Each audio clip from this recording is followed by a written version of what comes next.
నామ్దేవ్ అని ఒక పిల్లోడు వచ్చింది ఇక్కడ ఫంక్షన్ హాల్లో పనిచేస్తూ, వాడు కానిస్టేబుల్కి సిద్ధపడుతున్నాడు. నామ్దేవ్ అని నిజామాబాద్ నుండి వచ్చిండు. గుర్తుందా మీకు నామ్దేవ్? ఆరాధన అవుతుంది, షెడ్ కింద ప్రార్థన చేస్తూ ఉన్నాను నేను, కొంతమంది అందరం కలిసి. ప్రియులారా, ఆ రోజు ఒక విషయం జరిగేది ఏంటంటే, అందరు కలిసి ప్రార్థన చేసేవాళ్ళం, అందరం కలిసి ఆరాధించేవాళ్ళం. ఏం లే, గిటార్ ఒకటే టపటపగా ఒకటే బిచ్చ కొడుతుండే. ఆ టైంలో నామ్దేవ్ అని వచ్చిండు. వాడికి ప్రార్థన దేనికి చేయాలని అడిగిన. నా పాస్టర్ గారు కడుపులో గడ్డ అయింది అన్నాడు. చూస్తే నిమ్మకాయ ఎంత ఉంది, ఆ గడ్డ ఎంతుంది, నిమ్మకాయ ఎంత బయటకు ఉంది. బయటికి నేను అనుకున్నాను, నాకు తెలిసిన డాక్టర్ గారు ఉన్నారు, బావైతారు నాకు ఆయన, డాక్టర్ జయప్రసాద్ గారికి చెప్తే, ఆయన సర్జన్, ఆయన సౌత్ ఆఫ్రికాలో ఉన్నారు ఇప్పుడు, ఆయన సర్జన్.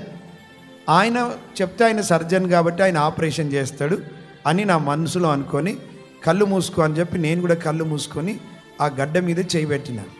ప్రియులారా, జరిగిన విషయం ఏంటంటే, ఆ గడ్డ పెరుగుతూ నా చెయ్యి నెట్టేస్తుంది వెనుకకు.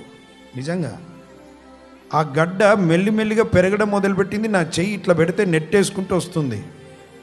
నాకు దిమ్మ తిరిగిపోయింది. గడ్డ పెరగడం ఏంది, నా చెయ్యి నెట్టుకుంటూ రావడం ఏంది అని ప్రార్థన చేయడం మొదలు పెడితే, అప్పుడు దురాత్మ బయటకు వచ్చి మాట్లాడుతుంది. వీన్ని పాడు చేయడానికి నేను పూనుకున్నాను, ఈరోజు సంఘానికి రాకుండా నేను ఆటంకపరిచాను, వీడు చర్చకొచ్చాడు అని గట్టిగా నవ్వుతూ, మామూలుగా లేదు.